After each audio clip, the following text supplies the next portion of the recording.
And so we welcome you to the Globe Observer Mission Mosquito Campaign Kickoff for 2020. And tonight we're going to find out what we learned about last year's mosquito season and with last year's data. And we're going to share some ways in which you and your students can join in the 2020 Mission Mosquito Data Discovery. These are your contacts. We really love hearing from you. So you will never bother us should you want to reach out and ask us questions. We have, I'm the campaign coordinator and education lead. We have our own campaign scientist, which is extremely fortunate on our part, and she answers questions just like that. We also have our, I'm the formal education lead. We also have an informal science education lead, Cassie, and we have our educator who creates all kinds of amazing resources for us. So please reach out early and often. And so tonight we're going to be telling you what to do with your mosquito data. Actually, no, I'm sorry, next webinar, we're going to be telling you what to do with your mosquito data. That will be on February 6th, and we're going to try out a different time period. We have heard from some people that it's very challenging for them to make the 8 p.m. Eastern time. So we thought we'll try a couple of different times and just kind of see what works. So next month, 5 p.m., and our guest scientist is going to be Becky Boger from Brooklyn College, and you come and join us, and you're going to learn all about how to create maps and then use data portals in your analysis to create a context for the data that you are collecting. And tonight, again, we're going to be telling you a little bit about the data that was collected in 2019, talking a bit about the research. Dr. Lowe is going to give you some ideas for some great research questions. And we have a couple of special guests. We have Kayla Thomas from the Go Oklahoma Project, and she's going to be our spotlight this evening. And we're also delighted to have Mindy DePaulo joining us. She is the campaign leader for the Globe Zika Education and Prevention Project. And hopefully we'll have a little bit of time at the end left over for our very own Liz Burke to tell us a bit about the Globe Observer Mission Mosquito Habitat Toolkit. So these are our most recent metrics between when we started collecting data, so that was 5/29/17, and the end of December of this year. We had 19,539 observations. And in December, we had 384 observations, which for a time that in some places it is a period in which people have no active mosquitoes, and probably mosquitoes are the last thing on their mind as they're shoveling snow. That was pretty good to get 384 observations. So keep them coming. These are our top data submitters for the month of December. And one of the things I want you to notice here is that we have our very own Inez Maud from Brazil. We also have Senegal, Thailand, United States. Senegal's kind of a heavy hitter here, Peru, and the Philippines. So people all over the world are collecting this mosquito habitat mapper data and submitting their data. And we really appreciate it. And we just like to kind of shine a spotlight on and call out the folks that have submitted so much data. So thank you very much. Okay, I'll take over here, Dorian. Mindy, as Dorian just said, is the most recent acquisition, I think, for the Globe Zika Education and Prevention Project. She's a program specialist, and she's going to be responsible for managing this project. Mindy, if you're on, I'd love you to just introduce yourself a little bit. She has a tremendous background. She's a public health specialist.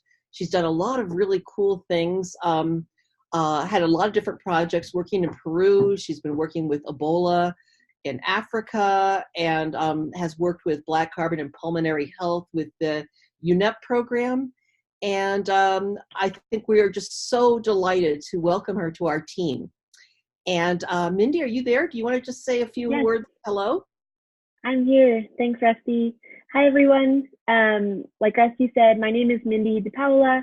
I'm working as the program specialist for the Globe Zika and Education Project at the Globe Implementation Office here in Boulder, Colorado.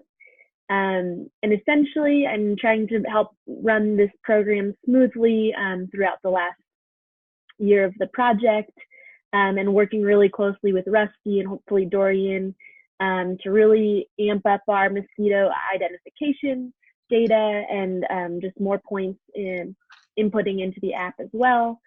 I'm really trying to get the app to be used more widely after the Globe Implementation Office is done with the project.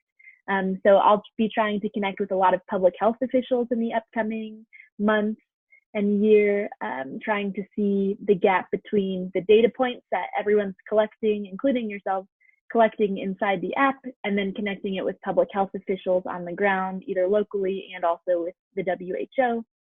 My background specifically is in biology and also in epidemiology. So I'm not a mosquito expert per se, but I love data and tracking diseases. And I think Rusty and Dorian both have my email, but I'll put my email in the chat too. If you have any questions at all, feel free to shoot me an email. And my apologies because I might leave the webinar early. I'm leaving for India on Saturday for a mosquito meeting there. It's good to meet you all virtually. Good. Mindy, thank you so much for coming today, and that's wonderful. If you'd like to put your email in the chat, that would be great. Mindy is really part of the Globe Mission Mosquito team, and the first public health person that we've actually had on staff. So nothing could be more exciting for us than to welcome her to being part of this team. And she doesn't have much time today because she's on her way to India. But I want to let you know that in the next upcoming webinars, we're going to have Mindy give a presentation and talk a little bit about some of the science that she's been involved in. So we're all going to look forward to that. Okay, thanks. Thanks, so Mindy. much. Okay, people said they wanted us to do today is to talk a little bit about what happened last year in the Globe Observer Mosquito Habitat Mapper and the Globe Mission Mosquito team. And so what I thought I would do is I would just go through the 4 steps, and we're going to see what kind of data came out of each of those steps. So here's that app. If you've never seen it before, just download it with this link that you can get once we put this webinar, once it's archived. You can go to this webinar, and you can download anything from the hot links that are in it. Okay, let's go to the next slide. There are 4 steps to using the Globe Mosquito Habitat Mapper. You probably have seen these slides before from the Zika zine. But the first one is to identify and photograph a breeding site using your app. The app automatically does the date, the time, and the geospatial coordinates. So you do that. What results from this is the data that we get. So if you look at the next slide, what you'll see is here are all the places. These are all the places that we obtained mosquito habitat mapper data over the past year. And so you can see that places where we had the USAID program that ended last January in Peru and Brazil, we have a lot of data there. With the Zika program that Mindy is working on, you can see in Senegal, Benin, Kenya, and Thailand, we have a lot of submissions there. And of course, all the work that's being done in the US with Dorian and also the students, you can see we have a lot of data there. So this is the outcome of the finding out where are the habitats and what the habitats are like. If you look to the next slide, the next one is to sample the larvae in the breeding site. And we suggest you use a macro pipette, which is a really scientific name for a turkey baster, or you can just use a cup. You skim a little of the water off the top of the surface. Then in the next step, you take a look at that of that water. You can put it on a paper plate or some other kind of smooth surface. You can put a magnifying device, clip it to your phone, take a picture, and that provides us with some voucher specimens, some voucher photographs for the work that you have done. And then in the next part of this step is that we ask you to count and identify the mosquitoes that you see. And the results of this work we can see in the next slide. And you'll see that we have a lot of people that are providing us evidence of where those mosquito habitats are. And we have really just about 1/10 as many people go forward and actually provide an identification of those mosquitoes. And so I thought this was a good time just to stress that if this is something that you feel capable of, this is the data that is really the most important data for scientists. So we really want to be able to provide in our database a record of what kind of mosquitoes were found in what kind of breeding site.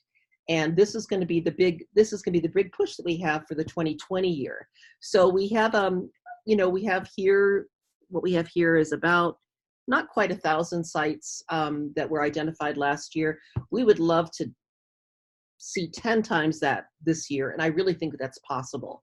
So keep that in your mind, that whenever you can, please identify those mosquitoes, and if you're having problems, you can send that picture on to us, and we will try and help you out, okay? So that's really great. Thank you so much. And the fourth step is mitigating and removing the habitat from use.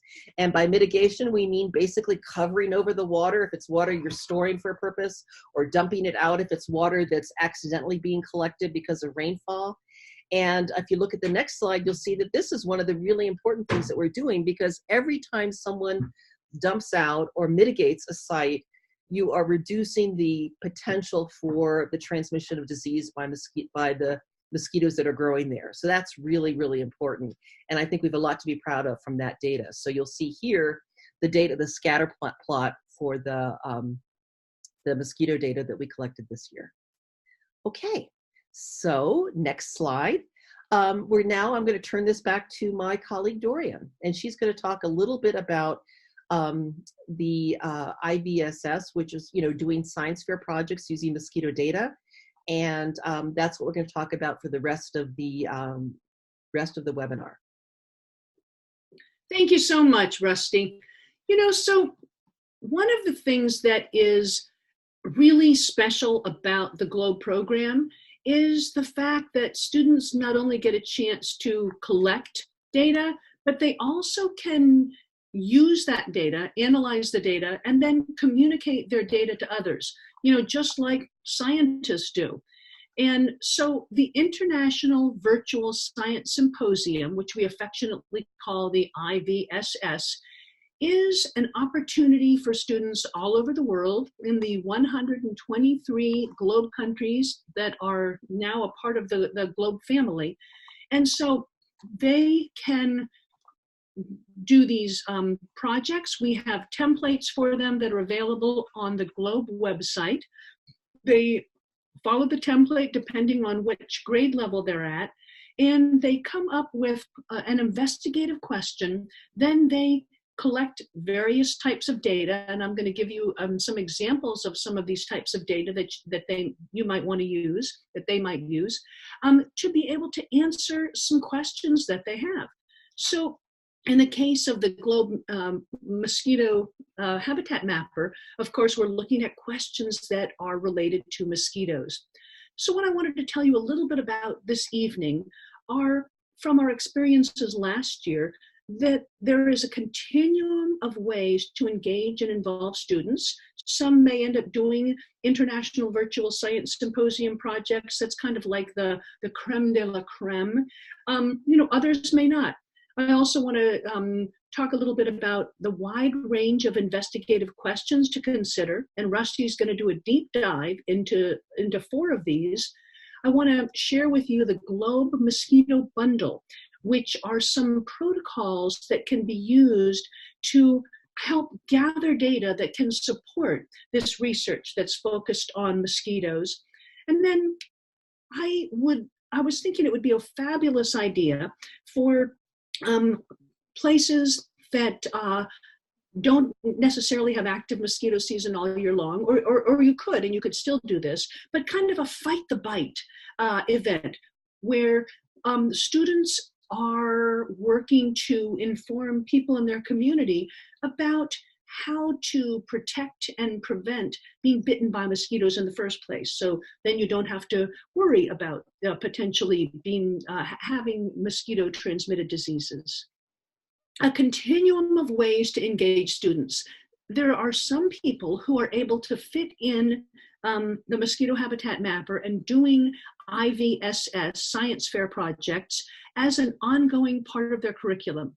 The really exciting thing is that there are many ways in which, at least in the United States, we have these standards called the Next Generation Science Standards.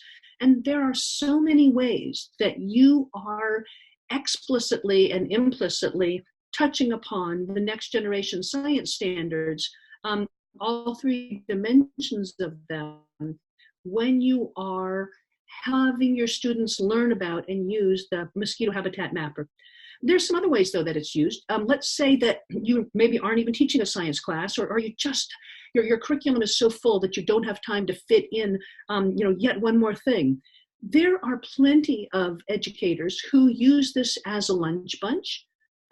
So they have some students that come in during lunchtime, and they're working on collecting some of this globe data and doing their Mosquito Habitat Mapper observations. There's some students who do this as an after school or before school club, and there are even students who are doing this as an independent study. So don't think of this as being just one size fits all. Think of this as being a wide continuum, and there's all kinds of different ways that you can engage your students in working with this. One of the things that I have found is helpful to me is to be thinking about Mondays as being my Mosquito Monday. So I have on my front porch and on my back porch I just took, in one case, I took a plastic yogurt container, and the other one that I have is a plastic milk jug, and I filled them with water. And every Monday I have one on my front porch and one on my back porch.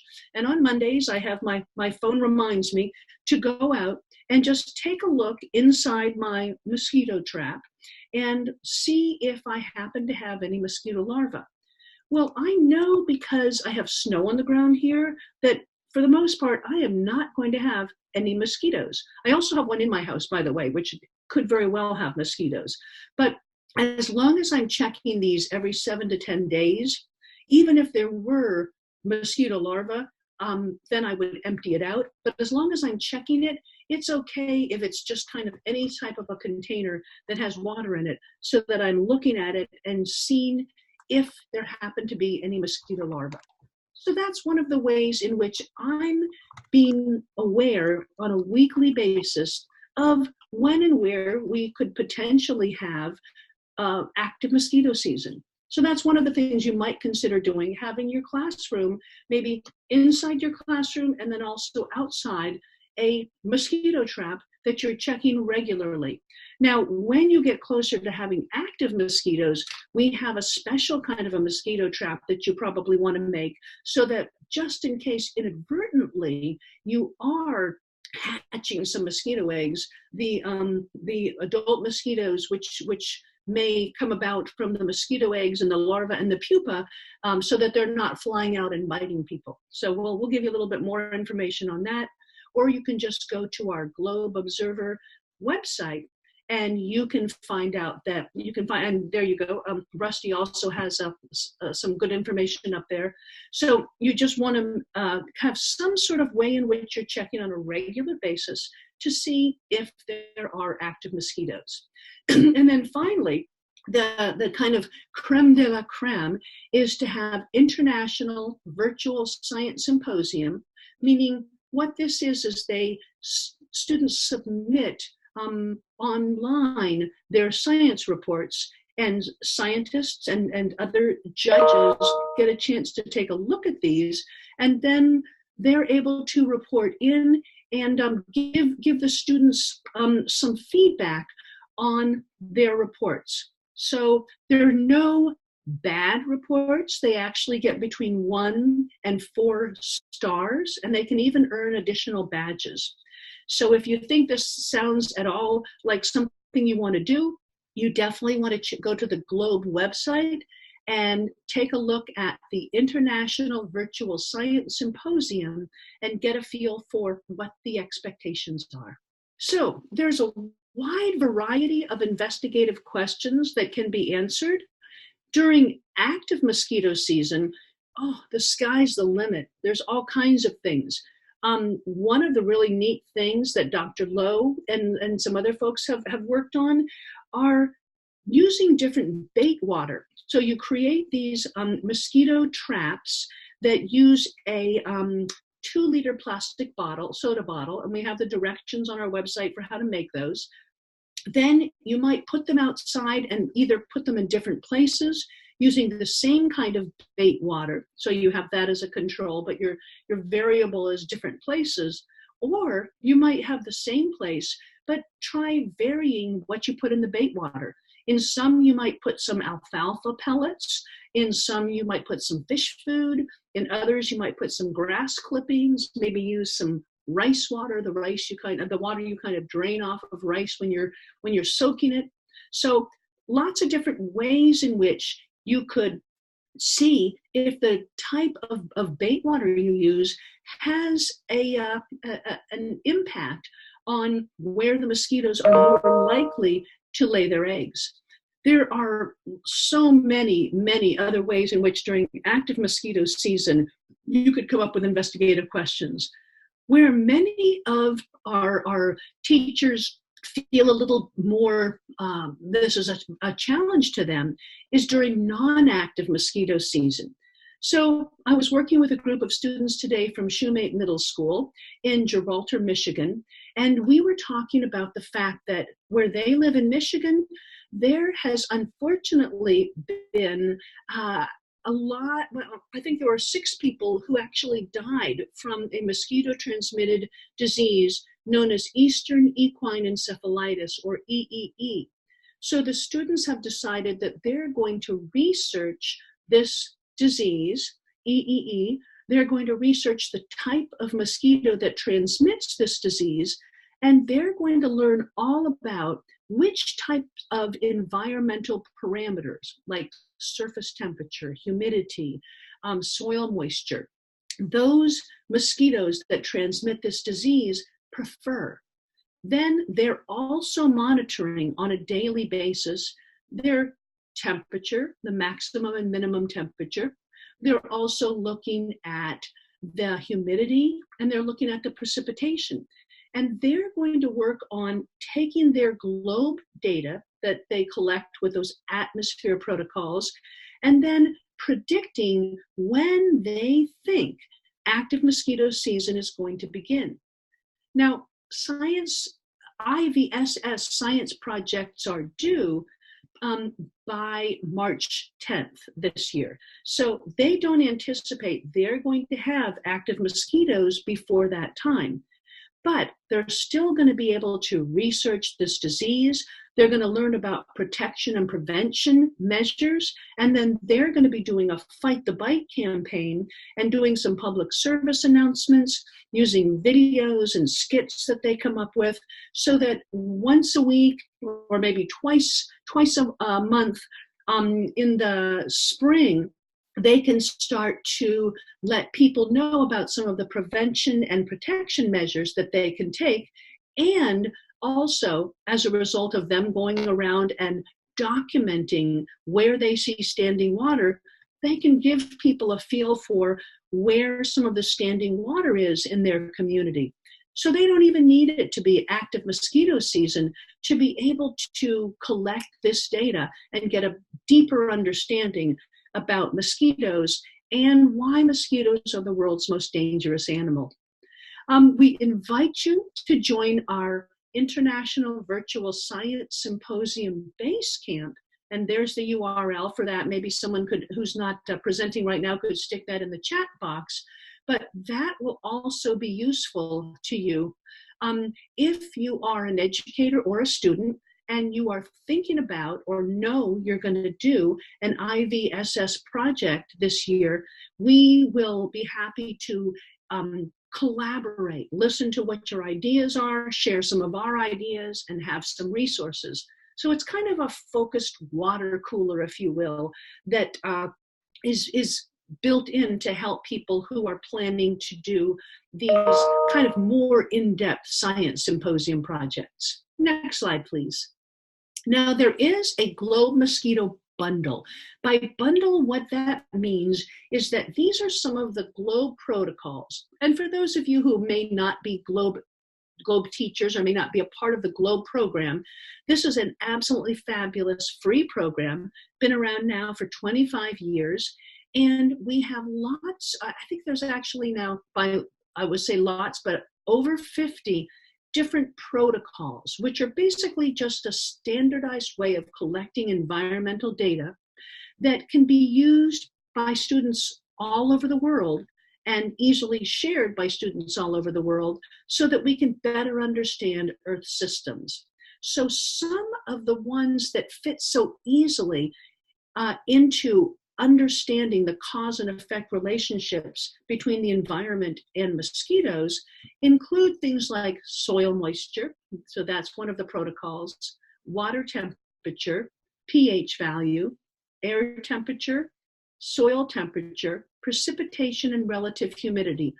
All of those are pieces of the puzzle that each of those types of data kind of put together with also collecting mosquito habitat mapper data can be used to look for potential patterns in cause and effect relationships. Next slide, please.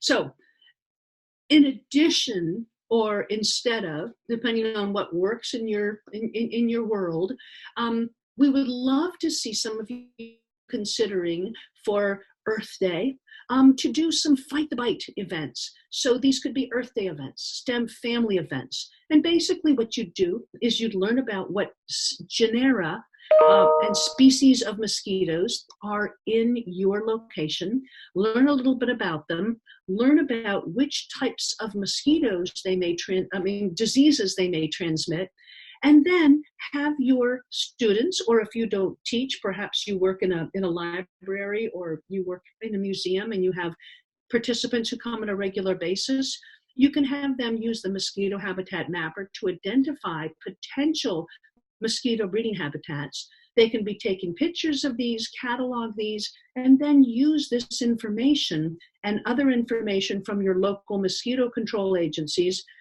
to be able to share what some of the concerns are with mosquitoes and to share some of the best practices for protection and prevention. So in this way, they're being a part of the solution, and they're using the mosquito habitat mapper to help catalog and document where they're finding these pools of standing water. Next slide, please. All righty, so now I'm going to turn it over to Rusty to give us some ideas of some potential research questions that one could work with. Hey, thank you, Dorian. Great. So what I wanted to do is just provide some ideas, because people now are thinking about what they want to do with their research projects. And if we want to go to the next slide, you know, what we're trying to do with the Globe Mosquito Habitat Mapper originally, when we developed this tool, was because we wanted to use mosquitoes as a way to track changes in climate as a proxy for climate change, and also look at the connection between mosquitoes and disease. And so either one of these provide really wonderful opportunities for doing research.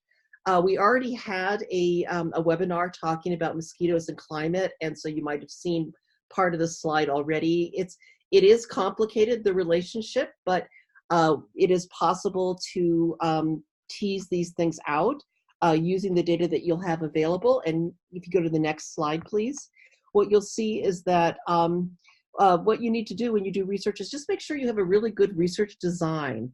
And if you're using the mosquito habitat mapper data, there are kind of two easy ways to approach this. One is to have a whole lot of samples in one area, okay? And this is what we're doing with the Go Oklahoma project, for instance. Or you can do one place and sample it many times over the course of, a season or a year or several years. And ultimately, that's what we're trying to achieve with this database so that it's useful for scientists and public health officials. The mosquito data that we collect include the habitats observed, the larvae counts and identifications, and also the land cover and land use context. And we're going to be talking more about the land cover piece in just a couple months. We're going to have a special webinar devoted just to looking at land cover and mosquitoes. So I hope you'll stay tuned for that. If you want to, there are other questions that you might want to ask, and the questions that you ask are going to determine what kind of data needs you have. So we talked about, using the mosquito habitat mapper. Dorian just talked about the globe data that can be collected through the mosquito bundle. And also we were talking about using satellite data. And our next webinar with Dr. Boger is going to be looking at downloading and using that satellite data in conjunction with mosquito habitat mapper data. Okay, next one, please. So this is kind of a picture in progress, but this is, I call this my system science research question generator. But basically on the left, you'll see that's where we're collecting the globe habitat mapper data. And then you can just basically, it's like a Chinese menu where you choose something from column A and something from column B and something from column C. But this is a really great way to begin to explore these relationships. So you could look at the data from mosquitoes and then compare it then, for instance, to epidemiological data. Or you could take the globe mosquito habitat mapper data and compare it to either satellite data or globe data. So these are sort of the basic approaches that you can use. But we do know that cause and effect is like a good first way to start. But always remember that the Earth system, with the atmosphere, biosphere, lithosphere, and hydrosphere, is quite complicated. And so the scientists that are trying to work with this are actually putting these kinds of variables into models and then running the models to understand that. So we want to understand more about those system interactions and feedbacks. So anyway, this is sort of like a mental schema that you can use to think about how you might want to ask some questions. So I'm going to really quickly, because we have a guest presenter this evening, but I just want to look at 3 or 4 of these questions that you might want to look at, and maybe it will help stimulate some ideas, maybe some completely different ideas that you can use in analysis with your students. So we're going to go to the next slide. And the thing is, before you even get started, think about what you really want to know. If you're living in Michigan and Eastern equine encephalitis is a big problem, and you want to know what mosquitoes are responsible for that and where you can expect to find them, that's obviously where you first need to go. But I'm going to give you 4 examples of some other questions that you can do. So the first one is looking at the question of climate change. And one of the questions that can be answered using the globe mosquito habitat mapper data is, how long is our 2020 mosquito season going to be? When is the first appearance of mosquitoes? I know Dorian in Damascus, Maryland is going to be able to tell us the very first appearance of mosquitoes because she's already monitoring it, right? When is the last appearance of mosquitoes? And what we know about climate change is that, researching climate change is a complicated thing, and we need to have several years worth of data to actually definitively say it's climate change is a forcing factor. But this is a really great spot. And so here's some suggestions. If you want to have a method, if you choose a number like 10 places that you expect to find larvae in your neighborhood, and then check every week until first appearance, check throughout the year, and check for last appearance. And if we did that all over the world, we would have a phenological map of mosquitoes. So going to the next slide, you'll see that in the next slide, we have what I'd like to call the mosquito habitat mapper question generator. So for instance, we showed you this resource back in December or November, but basically you can go to this URL here, and you can put in a city near where you live, and you can find out how many more days there are of a mosquito season than in the 1970s, basically since I was a teenager, right? And so in Reno, there's 52 more days than there were in the 1970s. Honolulu is exactly the same, where Dorian is right now, 5 more days, you can use this to develop a hypothesis of what you can expect and then test it with your data. And so that's a really great way of making it local and making it concrete for your students. Next one, please. This is a phenological map. Phenology means seasonality, basically. So this is the map where we expect to see the first appearance of mosquitoes in North America. And so if you are located in North America, you can see when you're beginning to see mosquitoes early February if you're in the southern tip of Florida. Maybe if you're up in the northern parts of Minnesota, it might be late May. But what we'd like to do is we would like to have people all over the world saying, you know, especially in the temperate regions where you have seasonality, I need to clarify that, but saying where they find those first mosquitoes, because that's going to be very, very important. We don't have a map right now for South America because a lot of South America is tropical, but certainly there probably is one for temperate regions. So let me see, Marcy, if I can find you one by the next time. There's also a classroom activity that you can use to support students in developing this as a research question if you so choose. Okay, let's move on to the next one. Researching potential disease threats. Dorian gave an example of that. Which mosquito and taxa are present? And I'm very pleased to say that as a result of the Globe Zika project, we have our first publication looking at larval breeding characteristics of Aedes mosquitoes in Benin. And their method was to set up mosquito traps, monitor them for a period of time, I think it was 6 weeks. And then the one thing that they did was whenever they could not identify the mosquitoes, they worked with their public health authorities and they got professional identifications to assist them. And this paper resulted from it, which was a significant scientific contribution. Next one, please. So the third question that I wanted to talk about is, what is the preferred breeding habitat? And a paper that came out I think it's last year, by a bunch of scientists that are working with the Carey Institute. They were looking at a blighted community in Baltimore, Maryland.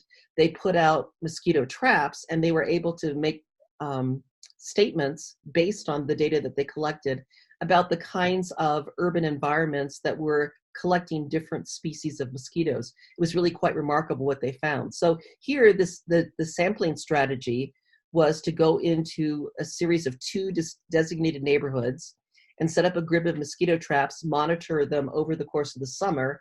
And also, another thing that they looked at was they looked at the natural habitats that were also found in those areas, and then together use that to develop this paper. So there's a lot of fantastic cutting edge science that's done with relatively simple technology that can be done now with mosquitoes. And now the last question that I was going to talk about is what mosquitoes are potential transmitters of West Nile virus? And this is a question that has been addressed by our friends at Go Oklahoma. And what they did is they designed a sampling strategy, asking people to put mosquito traps in their backyards in the community. It was monitored for 8 to 10 weeks. And the citizen scientists were asked to use their Clipon microscopes to identify mosquito taxa and the potential vectors of disease. And those were then given to research scientists for analysis. So we're waiting for a guest speaker to come on board. So before she's supposed to be here in about 5 or 10 minutes. So I thought this might be a good time to take some comments from participants or some questions.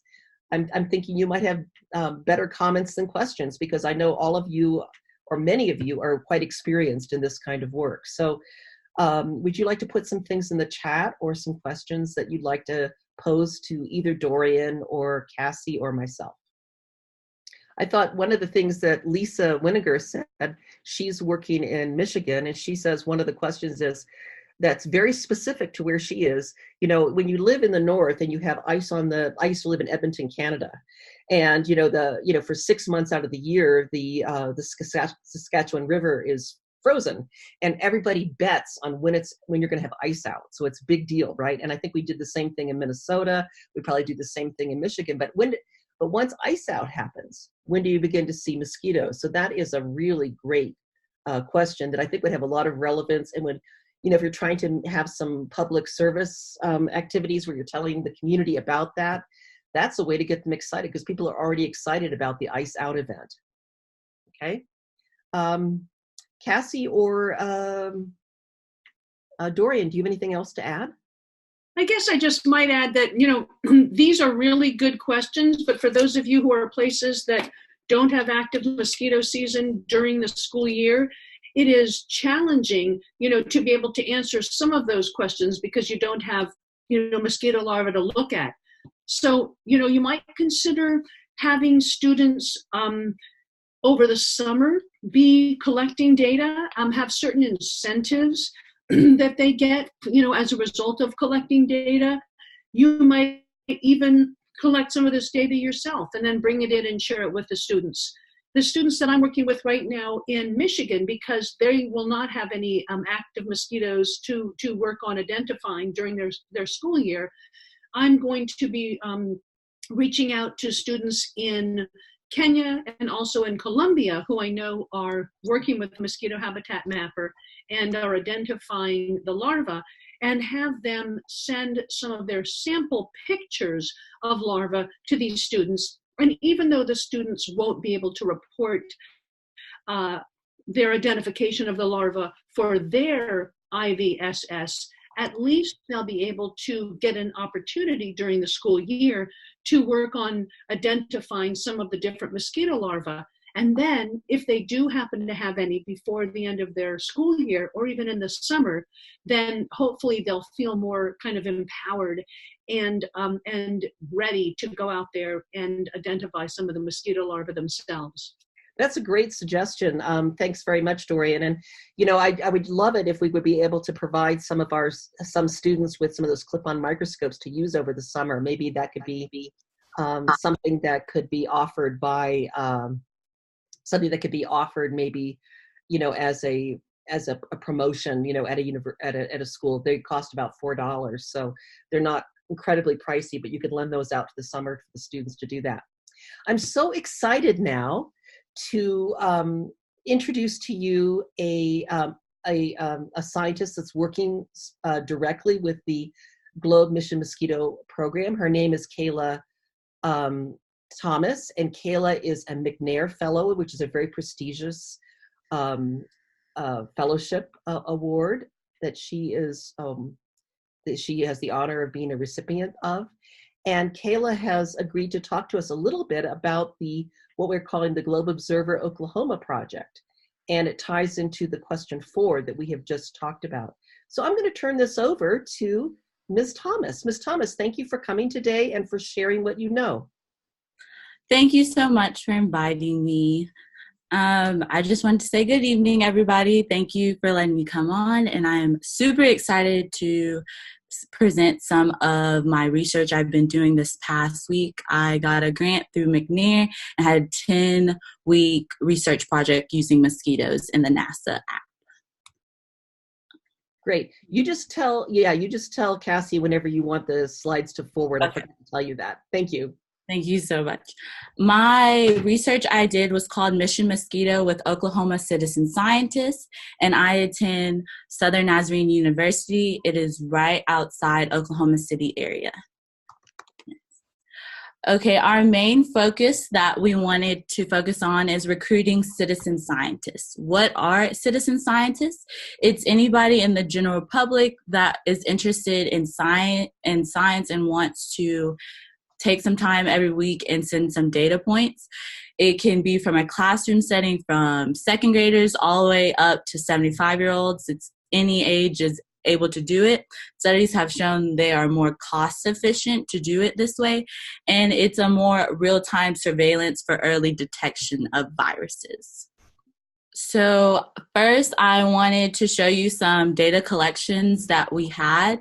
The first table that I showed was the active members using the NASA Global Observer app, and it showed their observations they had every month.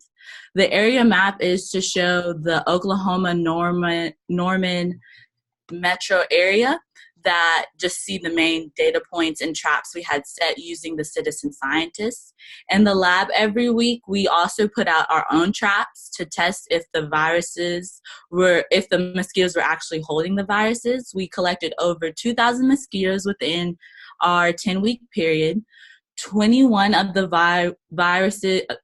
vials tested positive for the family of viruses. However, only 2 were positive for West Nile, and that was the virus we were looking for this summer. So our next steps and what I'm currently working on now is to see if the app is validating and correctly identifying the mosquitoes and larvae that the citizen scientists were inputting in the app.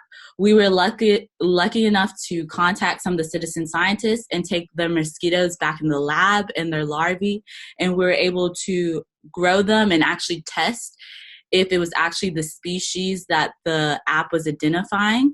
So we're in those later stages of that. And then also using the mosquito pools that we have, we are able to screen for more viruses when we get more funding and more DNA sequences. And lastly, we wanted to see and critique how well citizen scientists could be inputted in the Oklahoma City area. This is a serious heavy thing of Oklahoma citizen science in Europe, and we're trying to put it in a transition to the United States, and we were testing it in Oklahoma. We have come up with a whole nother plan to hopefully get more interactive with a classroom setting and having as a science project or interacting, and we'll do later stages on that.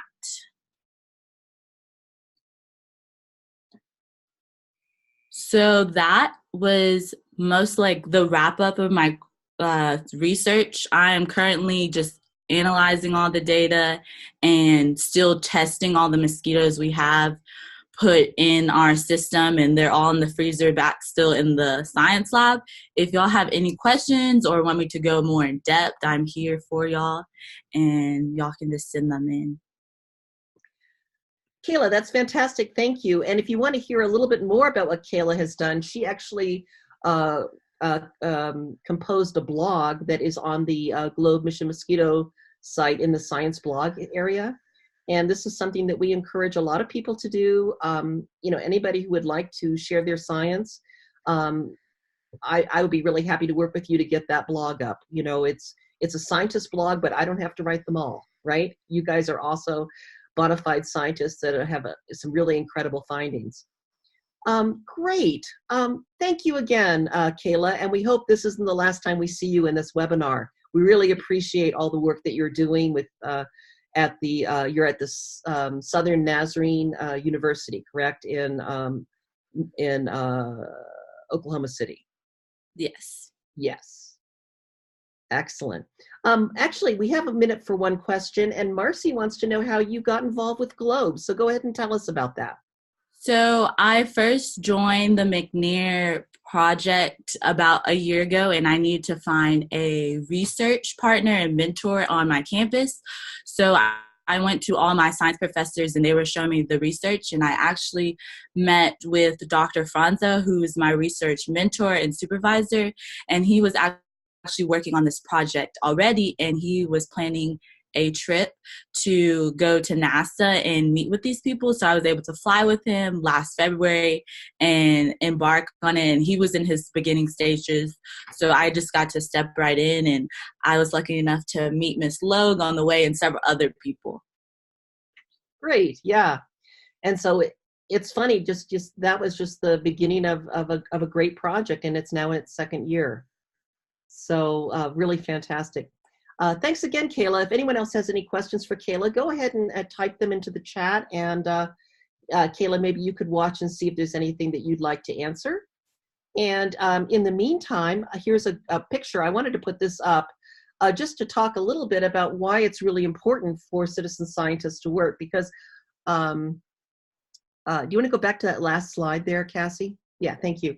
Because, one of the things that people, if you're living in a place where we don't have a lot of mosquito surveillance, people think, oh, it's really important, I better do this. And this is why in a lot of countries, in lots of parts of the US, there's a lot of interest. But other places you think, oh, well, we've got this great dense sampling base. Let's take a look. And this is a map of Aedes albopictus. And here is Oklahoma, and you'll see all these dots. And in that one dot that you see in the middle of the state, that is where this cluster of dots was located for the research that's being done by Kayla and Dr. Franca and her team. And so you can see that there is a real importance to having that kind of data density to answer these questions. And a question, and one of the questions that I asked in our November webinar was, if you look at the Aedes albopictus map here, it looks like Alabama has no Aedes albopictus, right? And why is that? Or why is it that you have Aedes albopictus in Oklahoma, and then you have it over here, but you don't have it, in the state immediately to the right of Oklahoma? And the answer is, this is sampling bias. This is not presence and absence of mosquitoes. This is the known occurrence because they're actually doing surveillance. So you can see that even in the U.S., even in our urban areas, there is still a great need for this surveillance to take place if we're going to be able to have sort of the maximum pressure on vector-borne disease. So I just wanted to share this picture with you. And so thank you very much. Let's now move to the next slide. And that's Kayla's contact information. Liz, do you want to talk a little bit about what we're calling homework for the participants this week? Oh, sure. And so, hi, my name is Liz Burke, and I'm part of the team here. And I'm just going to take a minute to introduce you briefly to this toolkit area that we have online, so that you are aware of what's available to you in this spot, because there are some pretty cool things. It is a toolkit of several resources, and the contents varies from instructional things to supportive things to hands-on things to actually some forms that would be very useful to you in particularly in an informal or formal setting. So I'm not going to dive into each one of these. I'll just briefly walk through quickly what's available. Under the activities, this is the resource library, and so under the activities part of this, there are some tutorials that will guide you. It's a guide and an infographic to using the Mission, the mosquito habitat mapper. There's the information on activities on how to build the mosquito trap that everyone has referred to as we've gone through tonight's presentation. There's the habitat audit, which is which will lead you through a walk and how to eliminate mosquito habitats. And there are, if you joined us in the past couple of months, we talked about those mosquito tellers. Those are under the activities, and the templates and guide for observation stations. And there's also a bingo game that can be a very engaging activity. Under books, videos, and presentations, we have books on and about mosquitoes for kids, for teenagers, and for adults. So we've gathered a list of there's lots of books listed there, some great books listed there that are very informative, very engaging. There's some books about citizen science. There's the Zika Zine, which we've talked about on these webinars in the past as well. Beyond the Bite, which we've also talked about on these webinars before, a guide to some of the diseases, that's on there. There are 4 videos on there and 8 presentations on the Master Trainer series.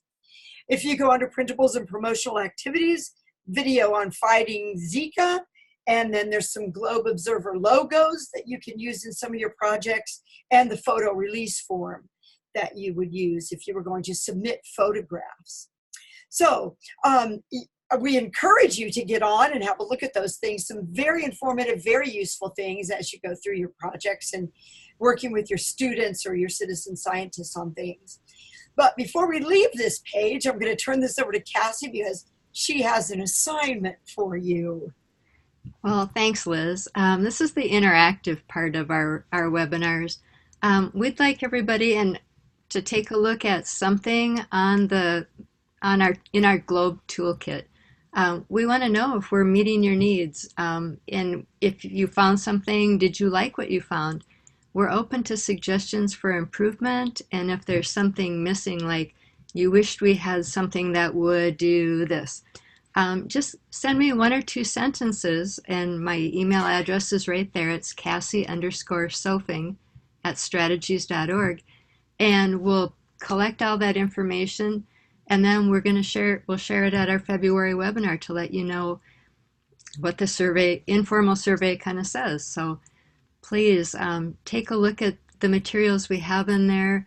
There's, in addition to what Liz mentioned, we have some tips and tricks for troubleshooting the app if you're using it and haven't, run into a snag, and then some mosquito quick facts, things that you can use to kind of informal presentation, kind of get started and engage the kids. So, Dorian, just say goodbye for us. Well, all righty, folks. We didn't think for a second that we would be able to get through all of this information and all of this excitement in less than an hour, but we so rock, and we have 3 minutes to share, and so we did.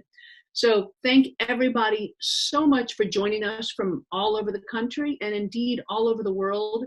Thank you for your enthusiasm. I love looking at the chat. I see that there's a couple of people that I want to reach out and get in touch with.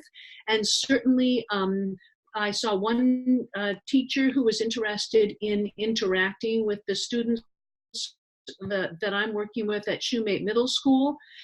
Also, if there are any people out there who would like to interact with students from other countries, just email me at dorian.w.janney@nasa.gov, and I will be more than happy to not only get you in touch with some of these other young budding scientists, but also to facilitate an online meeting, so an online webinar that I would help to, I would be a part of, and have your young people talking back and forth to each other about the research that they're doing, what they're finding, what some of their challenges are.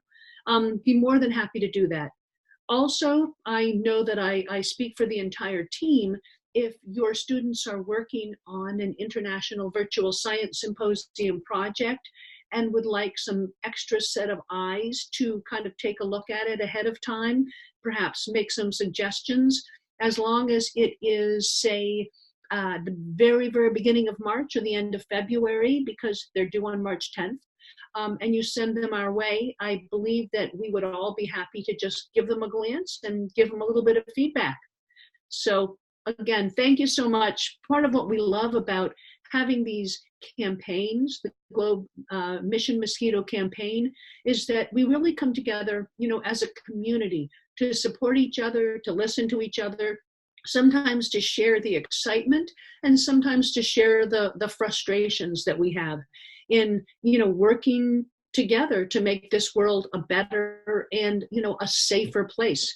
Mosquitoes are the world's most dangerous animal. And so by working together to make people aware of the potential dangers of mosquitoes and how they can, exercise protection and prevention, and how they can collect data using the Mosquito Habitat Mapper, we feel very confident that, together we can be stewards for our planet. So thank you so much for making time to join us tonight. Thank you, Dorian. And if, we did have to go a little bit fast because we had so much to cover. So if you're interested in some of the stuff that we talked about with respect to developing research questions, remember that this webinar is archived, and in a day or two, you should be able to access it and review it, and be sure to ask us any questions you have. Okay, I think that's great. Thank you so much.